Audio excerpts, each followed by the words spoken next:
Hello, everyone. I am Jordan Ross. I made this movie, and I'm here with. I'm Ethan Hansen. I did not make this movie. And this is our director's Carmel Shark Studio commentary of Oh Brother. If you're having trouble hearing me, it's because I'm wearing a mask, but I think you should be able to hear me just fine. But if not, we can just re-record it at a future date. It's not like it's a very long movie. This isn't a Lord of the Rings like director's cut kind of length? No. What kind of director are you? Oh, jeez. Because with those, they had to do multiple commentaries for multiple versions. Wow. I didn't even think about that before. That's incredible. Yeah. And with cast and crew, and then it's weird. Oh my god. So I guess I'll just start off by saying, kind of the why of this movie, but then your movie too. We made this because this year we had been planning to make a feature film. We had it all planned. We had it all prepped. We had it all storyboarded. We had an animatic. We had everything was kind of set up for us to kind of get going and just film the movie. But then COVID happened. And so I was stuck in Eugene in quarantine. Ethan was stuck in quarantine in Portland. And we were just kind of thinking, what should we do? Because we really wanted to make a feature film this year. There's lots of projects we wanted to do. And we were just kind of felt like, I guess, in limbo. Is that the best way to put it? Yeah. Just kind of trapped. Picture being trapped in a house. Yeah. We were literally that. we were in quarantine. And it's so often when you make a movie, you think, you need cast, you need crew, you need someone to do the camera, someone to do the lighting, someone to do the audio, all this different stuff. And I was personally really inspired by, there's a YouTuber out there called Joel Haver.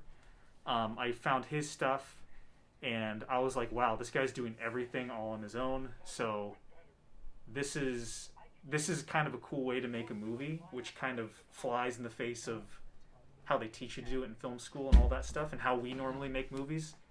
So I think it felt more like an experiment, but I feel right now, I don't know how you feel, but this feels like a good way to just keep moving forward, is this kind of very stripped down kind of version of filmmaking, especially with quarantine and everything. Yeah.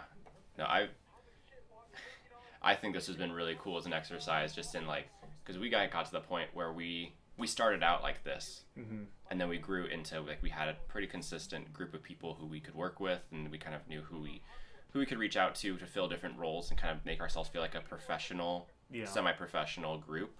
But then as the years went on, people kind of got families or moved to other places or just have their own careers that they're kind of pursuing. We don't have the same reliability, not on anyone's fault. They're doing what they want to do, and that's awesome. But it kind of leaves us in a point where we don't have that crew that we can call up any hour of the day, any day of the week, and just make them film with us. So now it's kind of rediscovering that ability to, what does it look like to shoot a movie by yourself, and can we do that viably? And this has been really cool, to rediscover that. And I think creatively it's been really freeing too in a lot of ways. Yeah. Which I think we were in a very much of a go, expand, kind of get bigger kind of thing, but stripping everything down to the basics, I think, was really helpful creatively. And before, we missed the scene. One thing I wanted to say for any tips, kind of, which I'm sure most people know, is I'm not the best cinematographer at all. I'm writing, directing, that's kind of more my thing. Ethan's the big cinematographer, and I didn't have him on this project. But a good trick, just kind of basic rule of any kind of lighting cinematography, if you're inside a house, shoot by a window, because that's great, beautiful, natural light. Yeah. And I knew if I set my first scene by a light, now of course my second shot is super blown out, so it doesn't look that great. But the third and the first shot looked pretty decent. And I knew that okay, let me start, with a couple good looking shots so people know that it's not like an amateur movie. And that was kind of my thinking there. To making it kind of not feel amateurish, even though it is amateurish, because I didn't have my cinematographer or anything. Yeah, well, you did a great job, and I mean that's a good rule of thumb. And black and white, it's cheesy to someone to say oh, just throw it in black and white, but I think there's a good reason to do that, and I think this works great just because you have those at least the way you shot it, you have really high contrast things where it's like really bright stuff and really dark stuff in the same shot, and that makes black and white work just really well. It's not like a cop-out. It doesn't feel like a cop-out in this. I also genuinely love black and white, which you know. Oh, very much. I like black and white. I'm going to take this off just for the commentary. Yeah. This mask, I feel too just a little stifling for this. It's Corona time now. It's Corona time. Yeah, I know. Now we're spread. So, but that's another, like, the black and white wasn't intentional. It was intentional. So that was a thing that was, you know, I knew I could do that, especially when you're filming when you're playing two different characters and you have to crop and draw masks in the screen. Color is just another thing you have to worry about if you're doing that. And if you're still figuring it out, and I knew that, like, I know I can do it in black and white. Don't know about color, so I'll just stick to black and white. And also, I like black and white. Yeah, that's a good call. I didn't even think about that. Yeah. Because, that just gives you one less thing to worry about. That's smart. Yeah. Where are we? There's lots of things I want to talk about, but I don't want to... But I also want to watch the movie, like, see what's related to the movie. Yeah. The music is all copyright. Well, for the most part, it's all copyright. Free. It's all in the public domain. I use a lot of like classical music, except for two songs.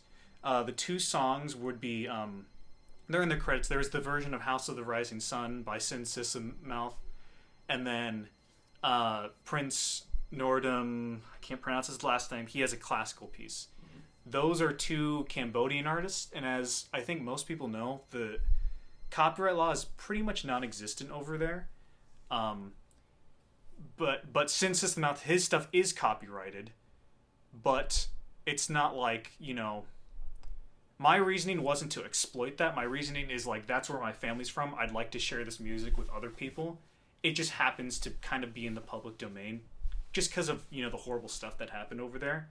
And so I put it in the movie just to kind of share that, because like, hey, these are pretty good songs, let me put them in the movie.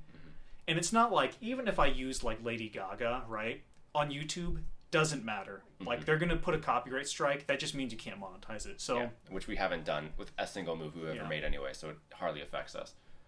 Can I ask, what was your strategy for recording with yourself?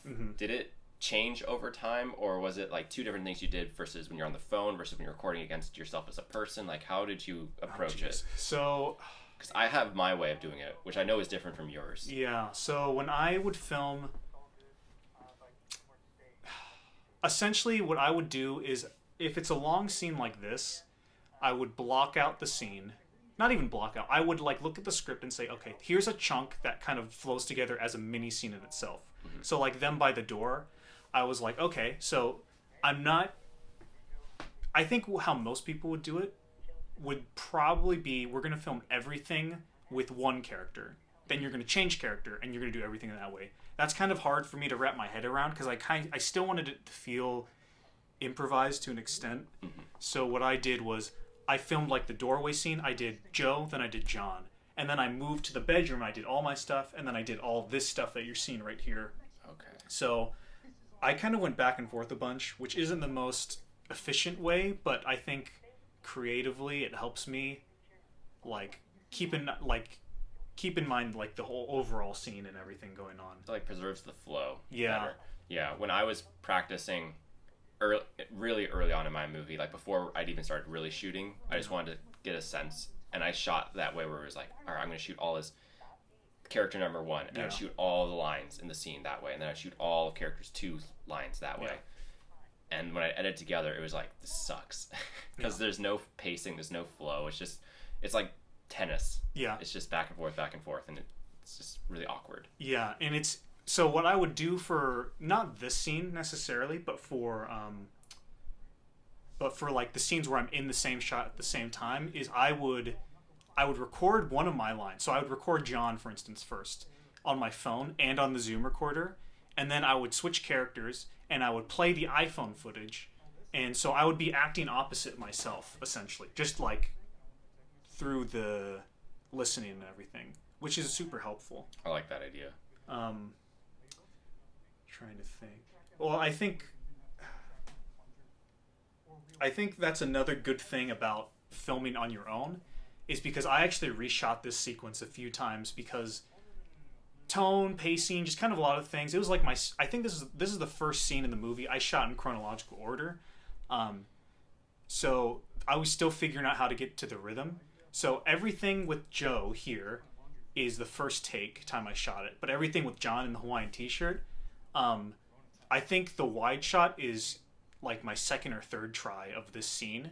But that close-up there was just because I forgot to shoot that line. And I couldn't match everything. So that's why that's there. It works.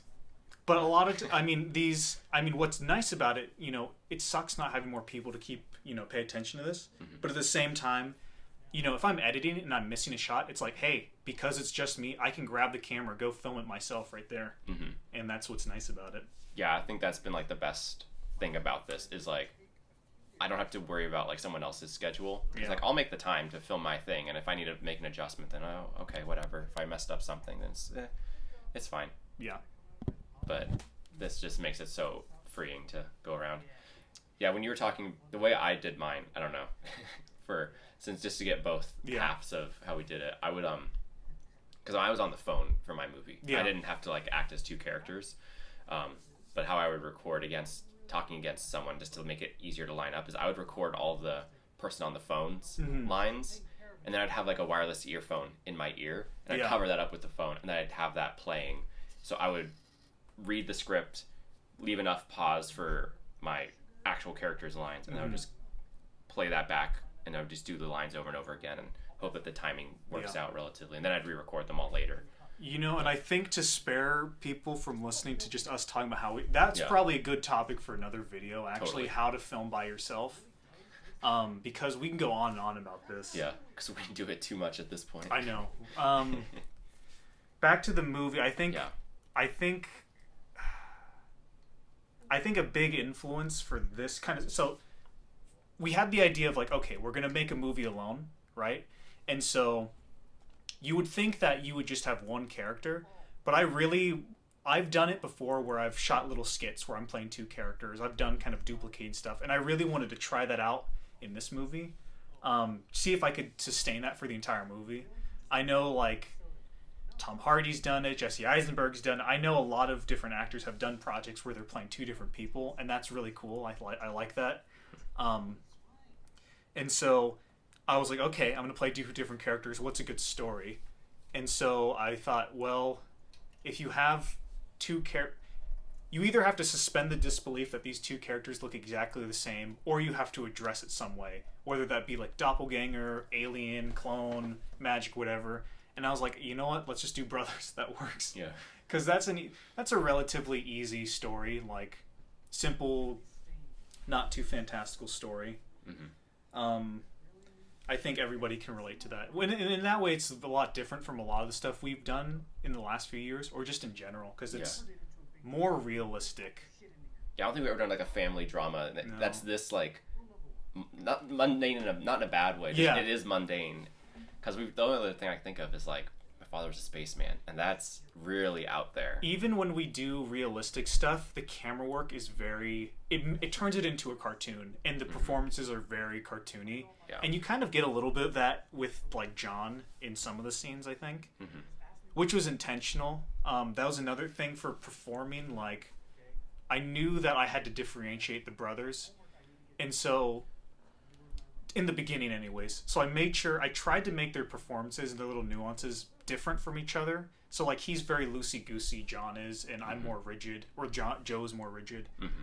That was intentional, but then as the movie goes on and it becomes closer, I intentionally decided to play them similarly to each other.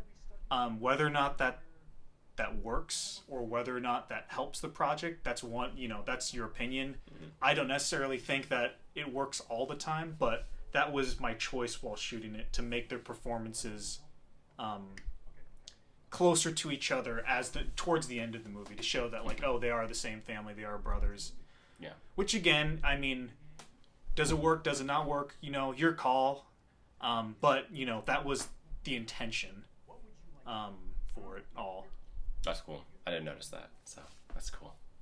Well, it's not like I'm Daniel Day-Lewis or anything. I'm an amazing actor where you're going to be like... the story wise, so the story came a lot of our out of our limitations, and I think that was that's something to keep in mind if you're going to make a feature film on your own.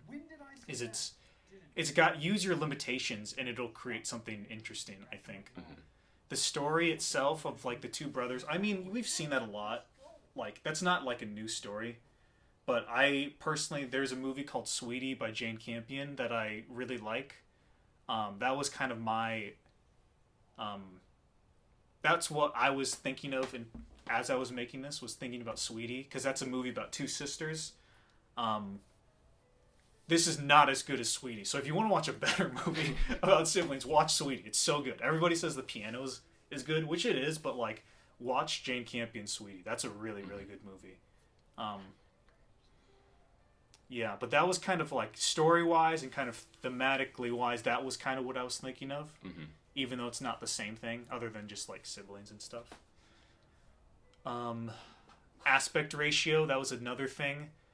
I'm a big fan of changing aspect ratio because I think, if you look at every other visual medium, they are allowed to have different sizes of the frames of images, but for some reason film isn't, which is really weird. Like, people say, film horizontally, like with your phone, if you're filming with your phone. And I'm like, well, let's see what would happen if you film it vertically. That might be kind of cool. So, and that's coming out of like experimental film and stuff, which is kind of like crazy and bizarre intentionally and all that. But, I think it's kind of cool to switch aspect ratios because the size of an image certainly has an emotional impact on how you experience it, whether you are aware of it or not. Yeah. And I tried to use that, to varying degrees of success. Sometimes good, sometimes bad, but I tried to make it so when Joe was on his own, he's in a 1-1 aspect ratio, so it's a square. Whenever John's in the image, two of them, it's 4-3, or is it 3-4? Which one is it? I don't know. Same 4-3-4. I think it's 3-4. You know what I mean? It looks like that.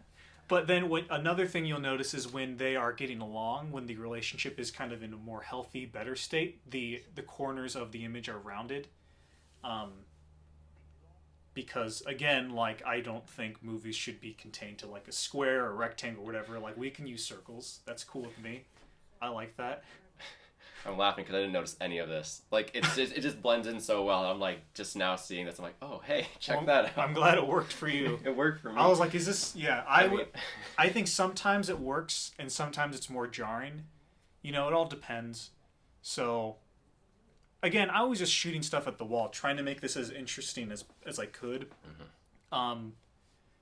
Because I knew that, like, not a lot of people are going to see this. It's just going to be YouTube for free. So that's the time to mess around and experiment and have fun. And, like, you're never going to evolve if you don't, like, step out of your comfort zone. Totally. I always think about, you know how Chris Nolan's known for shooting, like, IMAX. And whenever he shoots IMAX sequences, the image will turn into, like, more of a square shape, right? Yeah. And I know people online always bash that and, like, why do they do that? It's so annoying. I'm like, no, that's cool. Yeah. Like, I don't know. I just saw Lucy in the Sky what was it called? The Natalie Portman space movie. She's an astronaut. That movie switches, like, between, like, 7 different aspect ratios throughout. That's so cool. It was awesome, but... Did that just come out, or is that older? It came out last year. Okay. But it hasn't been released on DVD yet. But it's on HBO. Is it on HBO? Yeah, it's on HBO. I'm going to add that on HBO right now. It's good. They do a lot of really cool, visually interesting things. So that's kind of, the aspect ratio is kind of my personal interest of, like, I think it's kind of ridiculous that films have to adhere to, 4:3, 16:9, 1:85. There's these set aspect ratios, and if you go outside of that, people kind of go a little crazy sometimes, or even switching between those ones, it's kind of, they get crazy. Yeah. But I think it's cool to, like, test out different sizes. Dude, was this something you, like, planned, like, you were like, I'm going to shoot this with varying aspect ratios, or was it kind of like, this scene feels like this aspect ratio, you kind of found it in the edit? I think a lot of it was finding it in I knew I was going to mess around with the aspect ratio. I didn't know how I was going to. So, it was kind of based on, like, I edited the first few scenes, and then I was like, okay, he'll be 1-1, he'll be 4-3, rounded means they're getting along and that kind of thing, or like a good bonding or whatever. Yeah. So, yeah. Are these specifically selected films? Garfield and Garfield 2 were specifically selected because I think that's funny.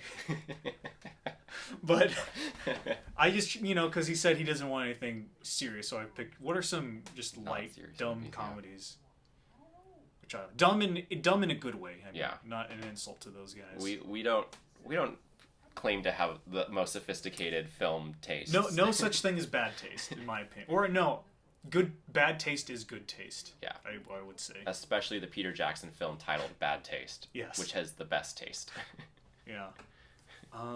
There's some. I'm trying to look in my notes and see like any. If there's something. Hey, there's the hard angles because they're not getting long. Oh, okay. I'm going to be pointing this out the rest of the movie now. Yeah, I think. So one thing that I think you'll see as the movie goes on, because I shot in chronological order, I think the shots get better. Oh man. I think some of them do. Well, like there's some a lot. So they sit on the couch a lot in front of the TV, right? Because I think that's how a lot of me and my siblings bond, me and my friends bond, is just watching movies and stuff. So if you notice, this scene is very kind of flat. I don't know if flat's the right word. It's not super lit. I can't even remember how I lit it, honestly, because I'm a terrible cinematographer. But if you go to the end of the movie when they're watching stuff, I would light things very high lit. I would shine it down at them. And part of that was to cover up the... because I'd have to mask the image, right? Because the two of them had to sit on the couch. That's another tip. If you are filming with two characters, oh gosh, fabrics are a pain in the ass, I swear. I was going to ask how you handled that. So you'll notice, I think this is as low as I ever shoot with fabric, when they're on the couch. Whenever you see them on the couch again, I'm making sure that the camera's low so you can't see like the seat part of the couch where the ruffles come up. And I make sure that my back isn't necessarily touching the back, so it doesn't stretch or move the fabric at all. Yeah, I can tell you're definitely like not moving. Yeah. And fabrics are a pain in the butt. So, because you can't like feather it out. Like there's no way to get rid of it if one's higher than the others. Yeah, that's how it is. I mean, sometimes feathering works, and if you're lucky, which I think there's one or two times when it works, but that's on a technical level. That was one area I think I definitely improved on shooting with two people in the same shot.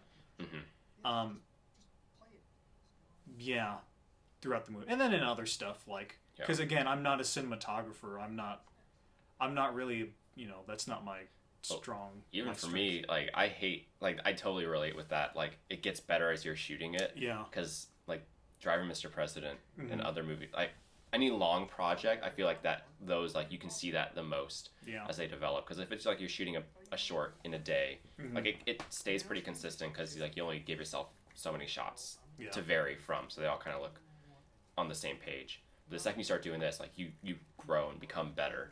I think so, and I think that's part of this style of filmmaking. This kind of do it yourself, do it all alone without any resources, no money. Making a feature film is a huge creative risk, and if you spend a bunch of money and get a bunch of people involved, then it becomes a financial risk, and you might waste people's time. Then you don't have people for the next one. So you might as well, do it cheap, do it by yourself, play around, and like that way you're only like. The only thing you risk is like you don't even risk anything because the entire experience. Say the movie turns out garbage, you still learned a bunch from making it. So,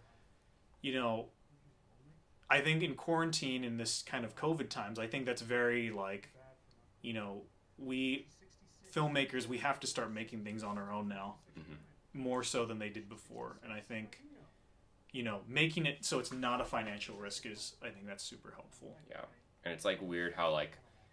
At least for us, I feel like this should be a really crappy time, and it like globally it is, but like on an individual level, like it's kind of been a really freeing time because like we're not like having to worry so much about like work, because you work for the school district, so you'd be off now anyways, and I work for Parks and Rec, and that got shut down, so unemployment's kind of where I'm at, but that just gives us a chance to like all right, I don't have to go to work tomorrow. What can I shoot instead? That's been really cool.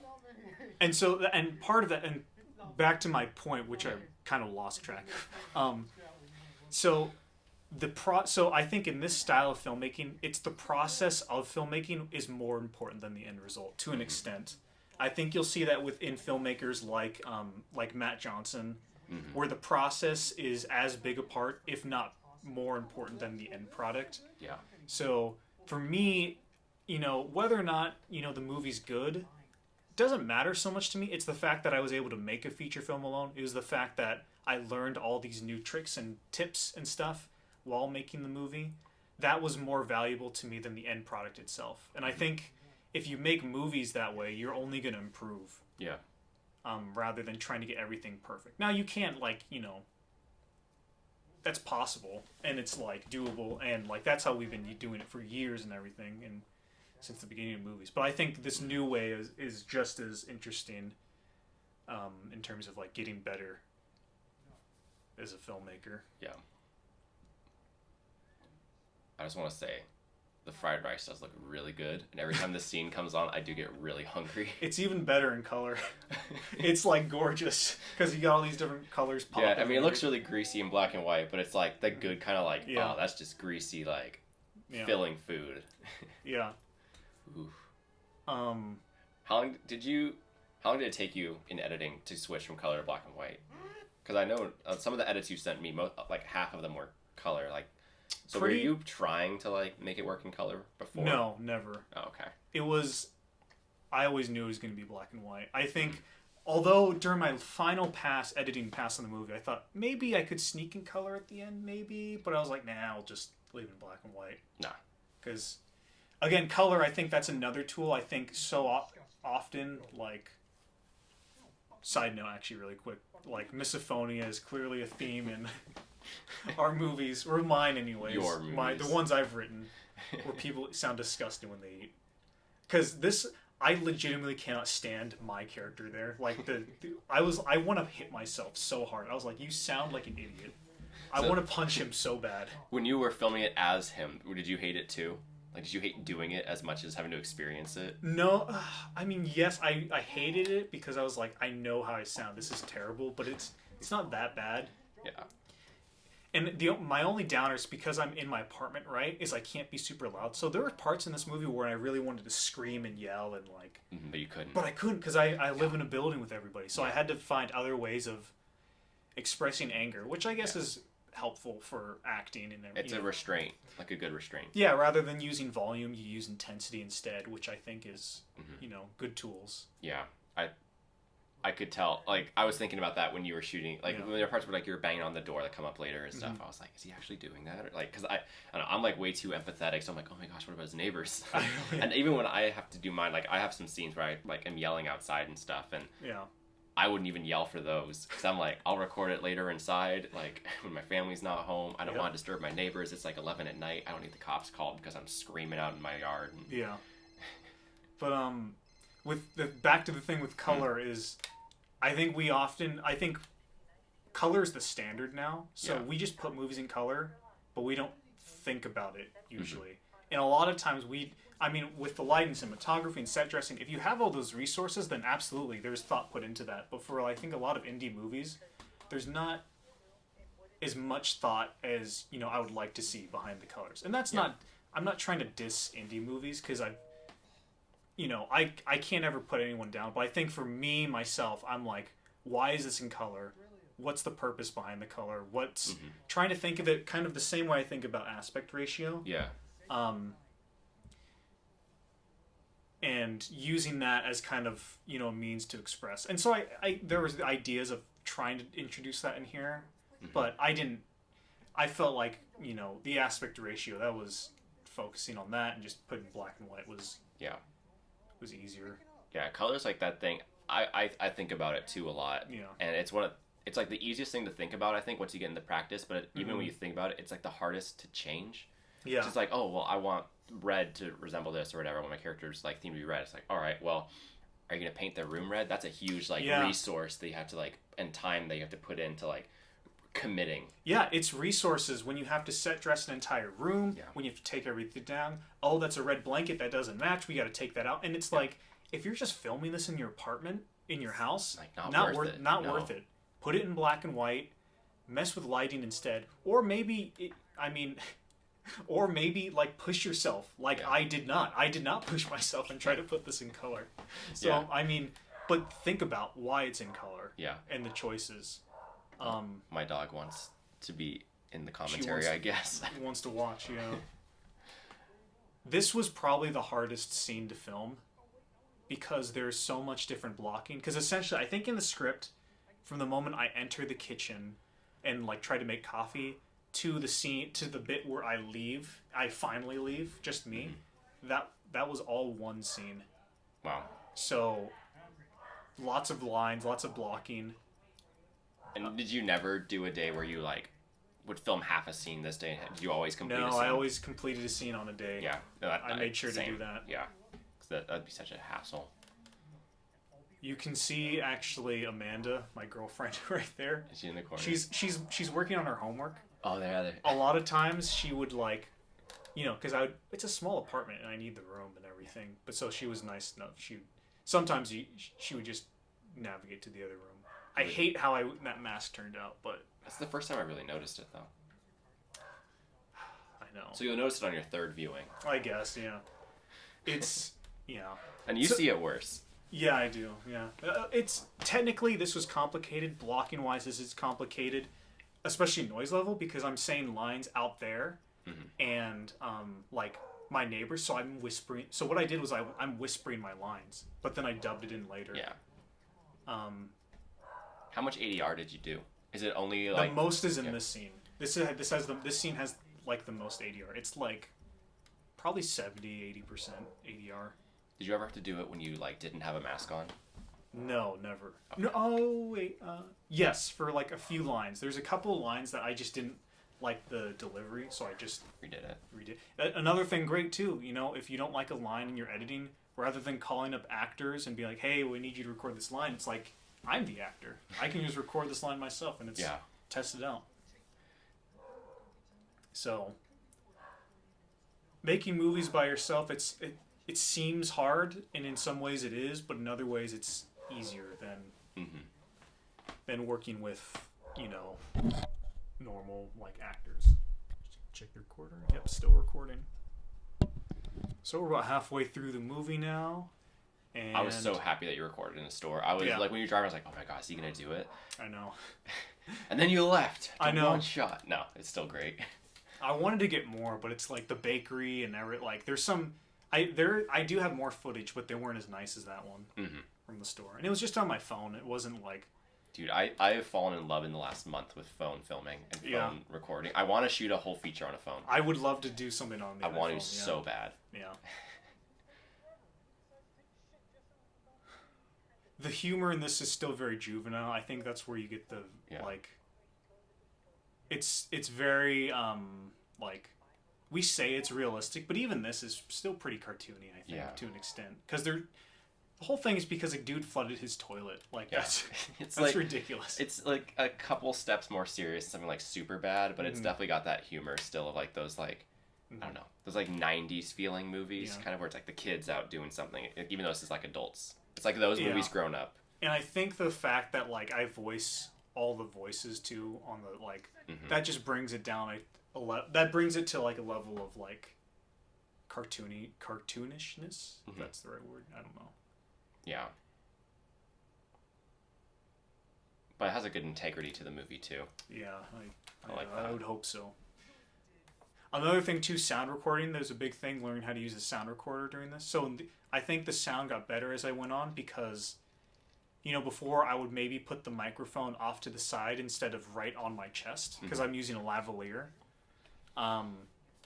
So there's certain scenes that like, some scenes you can flat out just see the microphone. But again, I didn't really care so much because in black and white, it hides it so much easier. Yeah. But yeah, so sound level. Visual level, I think, it gets better as it goes on. Yeah. I didn't buy a lav until I did my feature, and I'm like so sold. Yeah. Like it's been the most freeing thing to be able to like, I can walk 20 feet from my camera, and I know I'm not gonna like totally have like crappy audio or have to like match it all. Yeah. It's gonna all sound relatively the same, and that's just been great. This scene was ended differently in the script. There's a few sections in the script that end like they're pretty substantially different. The end of the scene was going to be like, I forget the word. Oh yeah, that's right. Okay, I'm confusing my scenes. This scene was going to end up with like a back and forth. So John and Joe were going to argue through the door and be like yelling stuff to each other. I shot it, didn't really work out, so I kind of reshot it, reworked it a few times, and I made it so there was this one-sided thing of like, I really like this. Says a line, bang, bang, bang. Says another line, bang, bang, bang. And it just worked a lot better than the back and forth did. Speaking of scenes ending, was there... This is from earlier in the movie, though, but you know how there's that part where he's doing the list of groceries, and he writes that he's going to kill John? Yeah. Or... Was it John, right? Yeah, John's the annoying one. John's the annoying one. Was he gonna find that? Was that gonna be like a... No. Okay, because when you put that, I was like, oh, there's a Chekhov's gun moment right there. You know, halfway through the movie, I was like, there's another ending to this movie in which one of the brothers just kills the other one. But I was like, I don't want to figure all that out. I think the pie bit, this bit might be my favorite in the whole movie. And I tried to make it so, like, up until this point, I feel like John's pretty annoying. Like, he's like... Joe's justified. Joe's justified, but I think I don't know if it's this moment or maybe a little bit after. I tried for the second half to make Joe a little more like of the antagonist. Again, whether or not that worked, that's on you. That's up to you. I don't even think it was necessarily that successful, but the intention was to make the first half Joe was very much the kind of, or Joe was the protagonist, and for the second half John was the protagonist. Yeah. And I think like siblings are like that. Like you go back and forth a whole bunch, and that's where a lot of these ideas come. Like I think we've all been in that moment where we're arguing with our siblings, and then one of us says something or does something, and they like it was just a little bit too far over the line, and you're like, ooh, I shouldn't have done that, and you feel bad, and you want to do something, but just on principle because you're in an argument, you don't do anything. So yeah. I have two sisters, so I don't have a brother. So I actually don't know what a brother relationship would be like, but I would imagine it's actually horrible. Is it horrible? Because you have a brother. Do you like having your food stay as your food? Yes. Because it doesn't become your food. The second it hits the refrigerator, like leftovers, it's not your food. It is forfeit. Even if your name's on it? Okay, once your name's on it, you have like a case to plead. Oh, okay. But if you leave it for more than like 2 days and it disappears, it's like, that's on you. I mean, I don't do that, but it's my brother does that. That's funny. My brother's one of those guys who eats like 4,000 calories a day. Yeah, right. And I'm like, I'll eat enough to stay exactly as I am. This was kind of a tricky scene to figure out blocking wise because I come down, I set down the pie as one character, and then the other character picks it up. So I think I shot it maybe twice, but on the second time it all worked out. How much pie did you eat doing this? Just one slice. It was this. It's the same. No, wait. No, this would have been the second slice. Okay. Because I would have done the first slice on the first take. And then you just ate that one bite though. Yeah, pretty much. So in my movie, when I open, like my character goes to a box of cookies and he eats them. Mm-hmm. I forgot that. Oh no. There's an issue with eating the whole cookie each time you do the take. It makes you like, oh. I did that take like 6 times. Oh yeah. That's something so if you're making a movie and you actually eat the food when you do the scenes, you have to eat it each time. Yeah. So notice the ice cream's all melted, and that's because it's the same piece. It looks delicious though. Oh God, it was good. It was good. It was like one of those like Safeway pies. I don't know if it was Winco, Safeway, Walmart, one of those places. They're all kind of the same. Yeah. They're all good. And another thing too, you'll notice that I tried to do because I took out a lot of the dialogue in the script, especially on the parts when they were getting along. Like I think for here there was a big back and forth where he was like, "Oh, we should play Super Mario 64 after this," and blah blah. They were talking about video games, but I think it just showing that they disagreed when they speak, but they got along when they were just quiet together. I thought that was something I tried to go for. It works because it felt more natural rather.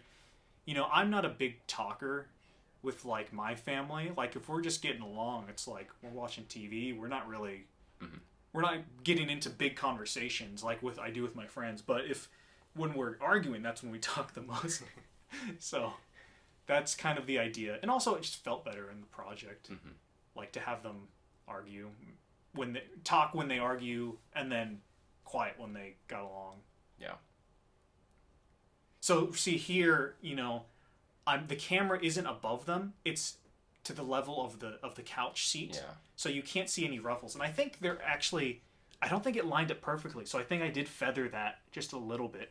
There's a little blanket in between them. Oh, you can't. Oh, I think I can. You can just barely see it. I would never look at it and think like, oh, yeah, he feathered that. No. But you know, and another thing too is if you put something in the foreground, like the pizza box, is that something that that helps, because then that gives you something to mask, like do a good, nice, clean cut. Yeah. Because you're not going to change the object in the foreground usually. How was it playing guitar with yourself? So I did the trick you did. So I recorded it as the acoustic guitar on my iPhone and the Zoom and everything. Then when I played the electric, I put an earbud in my ear and I played along that way. Okay. It was interesting. It's kind of cool. Yeah, no, it works. Then my question after that is, was you messing up on the solo planned? Yes and no. I was like, I'm going to try my best, but if I screw up, I screw up, and that'll just be in the movie. Yeah. I think I did like 3 takes of the guitar solo. Okay. And it's one of those things where you mess up at a different, it's, aside from like maybe the beginning of it, everything after a certain point isn't planned. So I'm literally just like improvising. Yeah. So, you know, it was just whatever, you know, felt right. And I thought if I screw up, I screw up, and that's okay. But I got to push through until the end of it. Yeah, it feels really authentic. And that's because I guess it is authentic at a certain point. Because, like, I feel like at least once or twice, I think we did a thing with Matt. Yeah. Where I had to, like, mess up and play guitar bad. Yeah. When you know how to play guitar, playing guitar, like, bad is, like, almost really hard. Yeah. Because, like, your instinct is like, oh, yeah, I'll just play that chord. And yeah. Yeah, so I was like, oh, did he mess that up? Because he messed up really authentically, so I wasn't sure. Yeah, that was a real screw up because I'm not a genius guitar. Like I think I'm like intermediate. I think I used to be better when I played more often. And I can still figure out really tricky songs. Like I just have to I just don't spend as much time as I used to. And again, I only rehearsed this for that day. Like I found because I'm copying that Sin Sissamute solo, so I listened to that song, I figured it out.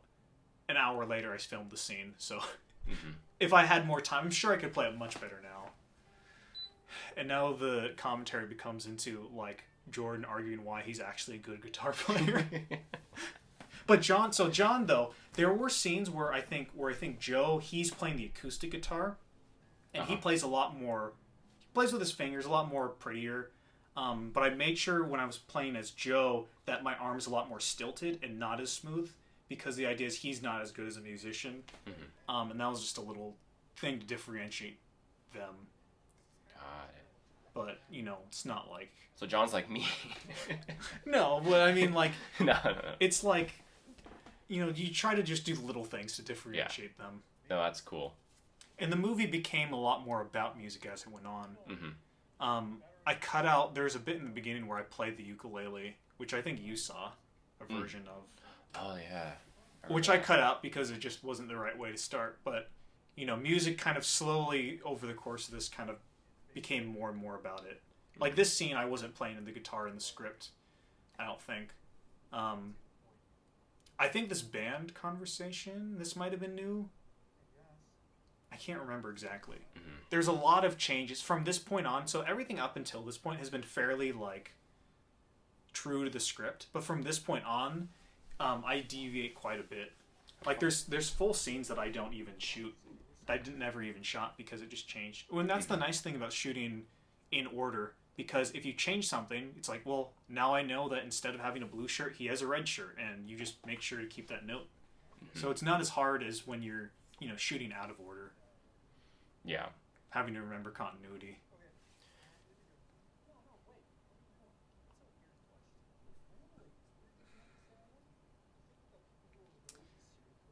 This scene... Okay, this is definitely a scene that ended differently, for sure. It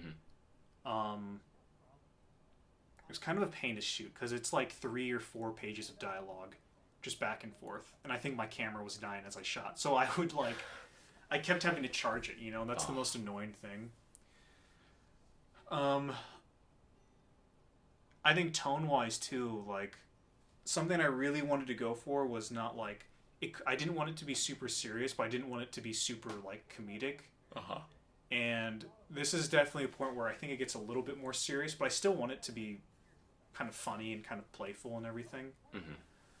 Because, you know, there is a version of this movie where it's, you know, 120 pages long, or the script is, and it's like kind of like before sunrise, before sunset, like a Richard Linklater movie where all the dialogue is totally wrapped up and it's beautiful and it's like has a begin, middle, and end, has purpose. There's like callbacks and everything. I don't really do that in this, and that's. I mean, I don't have like. Again, because you know, you're kind of shooting on the fly and you're changing stuff as you go, and I didn't really want to fall into that kind of Breakfast Club trope where it's a bunch of people locked in a room. They have a big emotional catharsis, and then it's like they are changed. Yeah. You know, that I like those kind of movies. Those work good, but that wasn't something I wanted to make because I've seen that a whole bunch, and I felt like it was more authentic to be like, you know, brothers and sisters and siblings. They're always going to argue no matter what, for the most part. I've never had a conversation with any of my siblings where it was like this big emotional breakthrough, and from that moment on, it was better. Yeah. It was kind of, I kind of wanted to capture more of like, this was one weekend out of the rest of their lives, out of their entire lives. Because at the end, he does say, "I love you," but it's not like this big moment where John then cries and he's like, "Thank you, I always wanted..." He doesn't, he like makes fun of him for saying that in the end, and I think that's more like authentic. Yeah. Having it kind of not be overly sentimental. Well, clearly you don't know what it's like to have a brother, because my brother and I, all the time, we're having these emotional catharsis.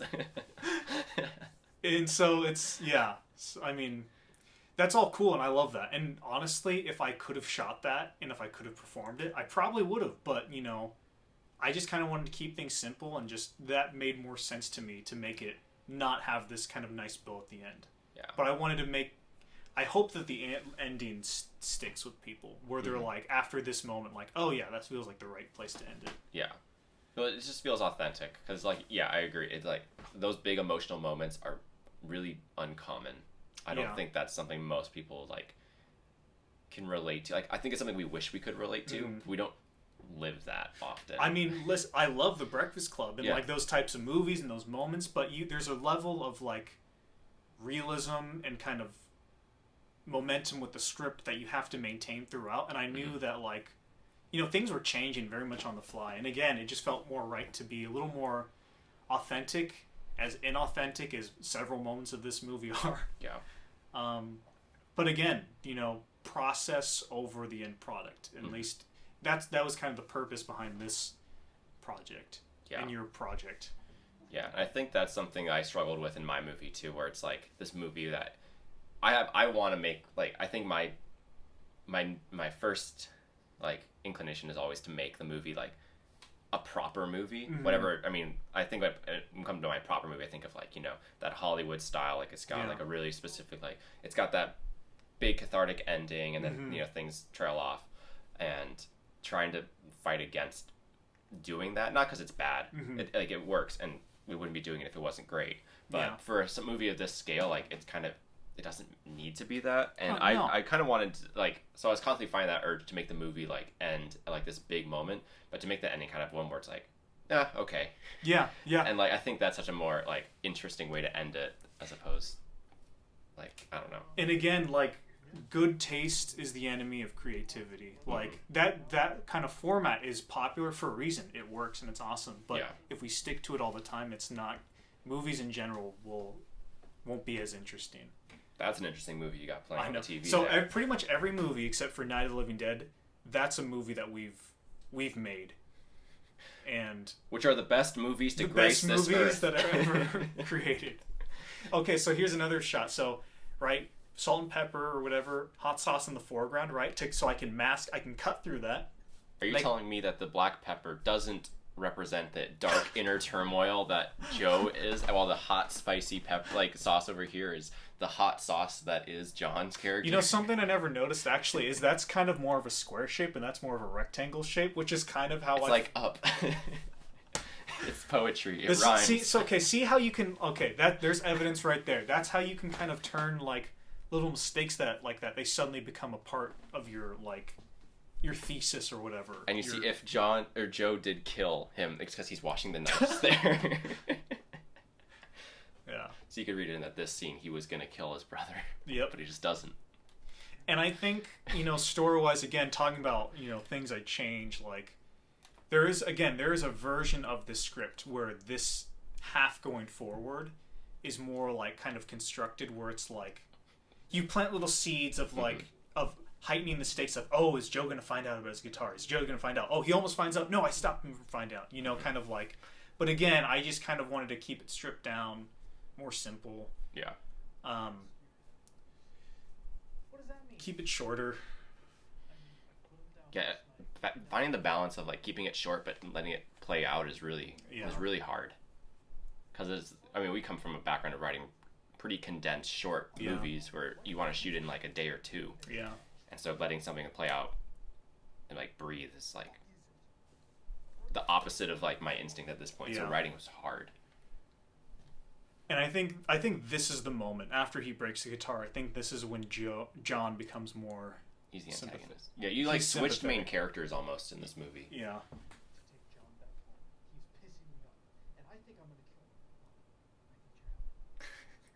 I like this phone call.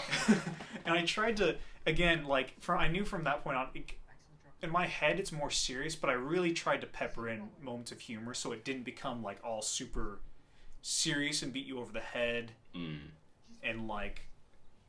because there's nothing worse. Or I guess that's a bad way to put it. But sometimes when you see a movie and the first half is one way, one tone, and then the second half is a different tone, it can be super jarring. Mm-hmm. Sometimes it actually works. Sometimes it turns out cool. But I definitely did not want that for this. Yeah. I wanted to maintain the humor. So little stuff like them falling over just seemed kind of goofy and ridiculous. This isn't very funny.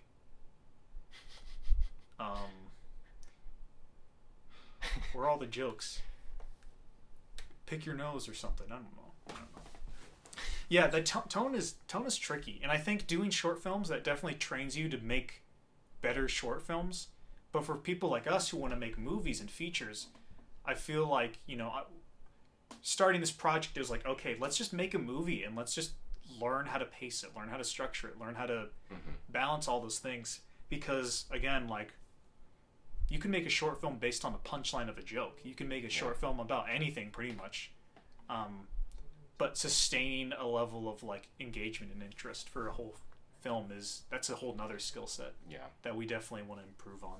Yeah, I think it's pretty easy to I think a lot of filmmakers start out like us, they want to make movies, that's the goal. And then you okay, well, how do you do that? Okay, you make a mini movie that's a minute long, 2 minutes, 5 minutes. But at a certain point, that becomes what you do.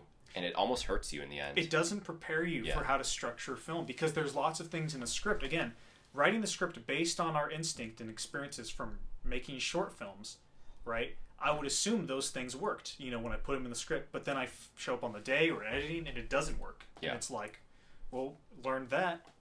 I learned something new about making feature films. That we prepared ourselves horribly is basically what we've learned. Yeah. Oh, I didn't see the TV. I thought you just had a full clip of one of our old movies in there. It's wow, bold. This is probably my favorite scene. I wish I went a little bit more weird and obscure with the insults, but this is my favorite. This scene caught me off guard. That's in a good way. The way it turned and played out, it was really good. And this was a scene. I don't think this was in the original script. Or I think there's a smaller idea where it just lasted for one scene. But I think I had scripted out a bunch of different dialogue for this and things going here. But I was you know what, this isn't working. Let's just have this big montage of insulting, which I thought was kind of funny. This is probably my favorite because again, when you have siblings, it's you say things in the moment, that you think are like you're trying to insult them, but then you both just laugh because it's so ridiculous. Like I think that's kind of funny. I haven't seen that a whole bunch in movies. Yeah, I like how it's like a one-upsmanship thing. Yeah, at least at first. And like, I think Donnie Darko. There's a scene where Maggie Gyllenhaal calls like Jake Gyllenhaal. One of them insults. What is it? I haven't seen that movie in so long. I don't know. One of them insults the other one, but then they start laughing instead of like being offended. And that was kind of the idea. Because, I've definitely had moments like that with my siblings.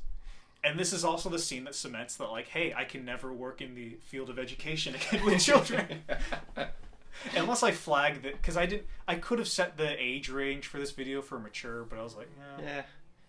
The odds of this coming back yeah. anytime soon, though, on you is pretty low. That's another thing. There's a lot more swearing and vulgarity in this movie than I think in any of our movies. Yeah, by far. One of those reasons for that is I've always kind of worked with kids, and I knew if kids found my videos, they would see that, and that probably wouldn't look good to work at a school.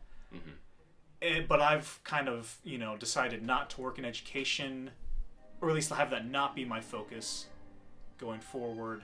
So I felt like it was okay, but then I also wanted to be like, hey, I haven't really used vulgarity or swear words very much in movies as comedy, so let's see what I can do with it.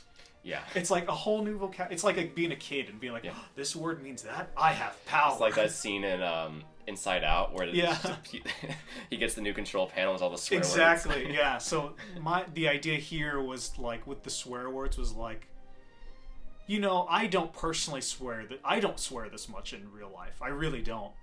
But it was just being like, what about these brothers? Kind of make these characters more them, because every character I can't play can't be a version of me. See, now they're both rounded out with the water oh bottle my and the gosh, sriracha bottle. That's hilarious. That's so funny. And again, there was a talking scene there where they were supposed to be talking about different stuff. There was a whole long thing about like where they talk about their dad a little bit, but I was like, you know what? Just works better without it. It really does. Sometimes you don't need to say anything to get the idea across, and I think that's what's great about movies. So your next movie will be totally silent, no dialogue, right? Is that how you're gonna do it? Well, am I right? I have an idea. Shoot. We'll talk later. But yeah, I think another swear words, like I said, it was just kind of to differentiate these characters from me. Yeah, and I have a similar background to you. When we both worked with kids together at one point, and I always kind of figured like, not that I'm ever against it. Even back then, I wasn't like totally against it. It was just like our movies never needed it. Yeah, like, gratuitous swearing is like, it's just, not to say it's bad taste, but like if you're just doing swearing just for the sake of swearing, it's kind of hurting your story at a point. Like, it can. I think what it comes across as, I've seen a lot of student short films, a lot of them where there's a lot of just random swearing. It makes it sound like you're trying to copy Tarantino. Honestly, that's what it feels like. And I never wanted to feel like I was copying Tarantino. I love him, but no one else can do Tarantino except Tarantino. Yeah. So like, and that's always how I felt like when I watched movies, student films with a bunch of like random swearing. Not saying all of them, and if like, not that it can't work or anything, but when I saw bad student films and there's lots of swearing, I was like, oh my gosh, this person clearly is just watching Tarantino, Kevin Smith movies. It's like, I'll do that, I guess. Film bro kind of thing. So I kind of wanted to avoid that. Yeah. For a lot of our stuff, so we tried to, we kind of, and it did develop a style for us, and we kind of found our footing, and I think it worked just fine for us. That is probably my favorite transition from aspect ratio, where the screen goes black and it goes from 4:3 to 1:1. That was good. A shot that I'm going to call out that we already passed, but it was or not call out like in a bad way, in a good way, was when John was in the mirror and it was like those three vertical lines. I like that. For no other reason, just it looked really pretty. Oh, shucks. I mean, I'll write an essay on it and talk about its thematics and meaning. I'm sure someone could do that. This was also very different in the script. Again, there was more dialogue, but I stripped it down to like 2 lines and just the shot of the fist. The most cartoony moment is the bowling pins. Yeah. Not in a bad way, just in a... Well, honestly, it would... movies. This is what it would sound like if it was realistic. Right? Yeah. You can't... That's not dramatic enough. No. You need the... sound effect. You aren't going to do like the crunch, like the crush celery sound effect or whatever. Yeah. And him bleeding, that was another. I shot that where he was on the floor, and it was like he was on the floor, and then Joe marched into his room, and it was kind of more in that moment. But I kind of liked it. It worked out better in the mirror. Yeah. So that's that was something that was reshot.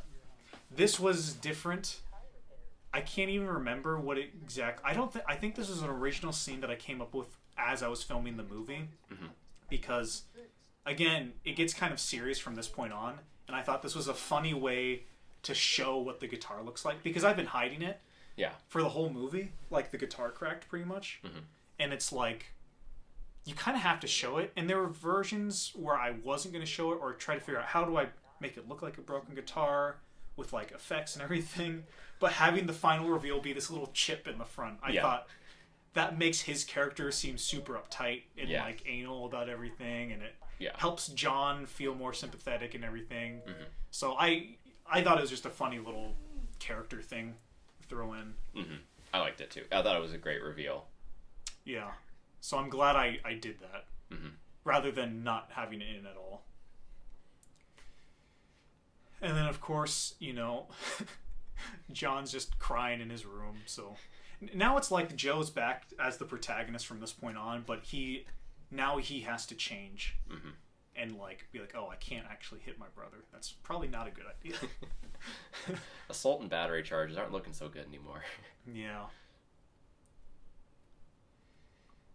And I think this part of the movie again was a lot different in the script because of like, scripting things out is different, and then when you get to the day, I just kind of realized, oh, it's better when it's simple and there's no talking or simpler ideas. So, like, this wasn't in the script, him playing the guitar. Again, when I originally planned the movie, I was like, okay, I'm not going to see the guitar at all after it breaks. But that joke brought in this scene. He's like, oh, maybe this guitar is just fine. And I was and the guitar represents the brother. Maybe the brother is okay. And oh my gosh, yeah. So, yeah. And then as you see, the guitar is getting and not the guitar, the aspect ratio is super round. This is, I think, as round as it gets. The exception of maybe, like, the very end of it, because then it goes back to 16 by 9. Or not back to, goes to 16 by 9. I'm impressed you never used circles in this. I really tried to. I honestly... Okay, if anybody who isn't familiar with like any of the movies I've done before, I love circle aspect ratio, like so much, so much. And I did have a way where I had a version of the scene where it was the entire scene, and then when he opens it, it cuts to a circle aspect ratio, and it was like that going forward. I tried a version where it slowly shrinks to a circle over the course of the scene. It just didn't work out, because then when you get to the very end scene where they're watching the TV, having it in the circle doesn't work. Yeah, it's pretty jarring. Yeah, so because the squares are really subtle, and just like having the curved edges is great, and all that makes sense. But switching to full circle would be This was the scene this was the hardest scene to shoot, I think, from an acting perspective, because there's only 3 shots in all of the dialogue bits, pretty much, except for when he opens the thing.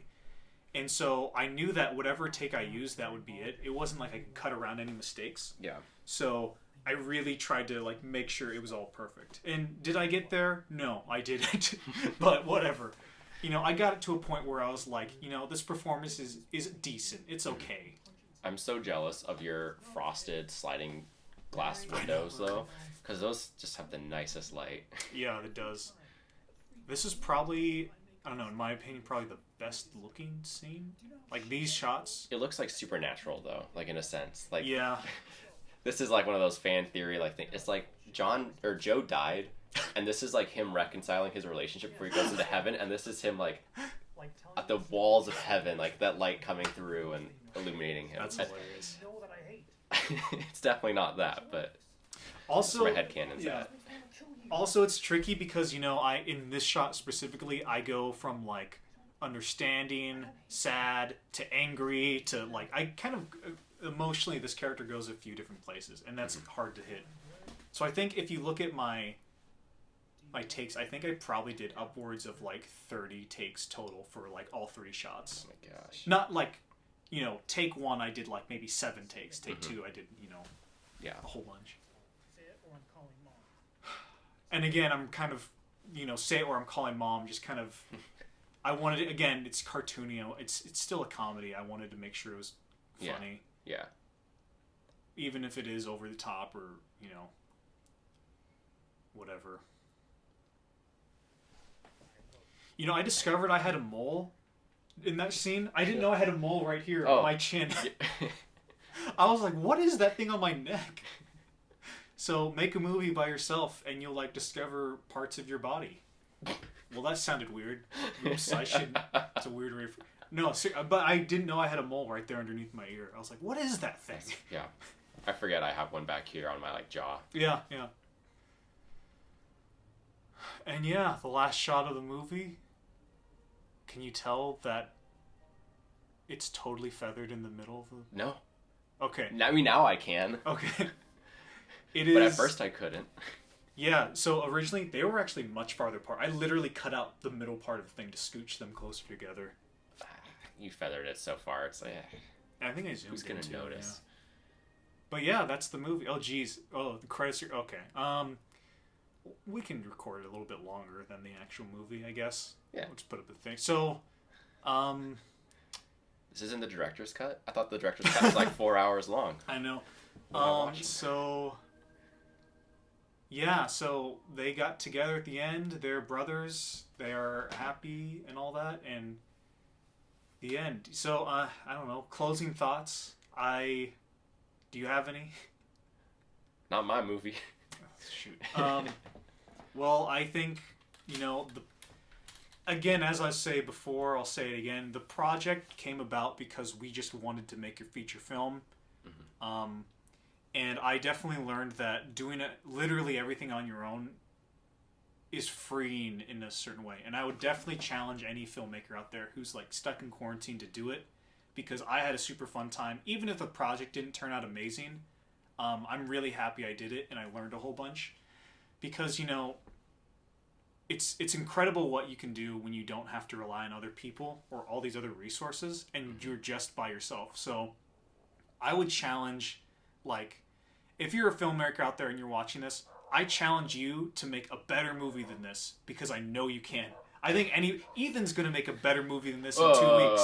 Yes, you will. It'll be better.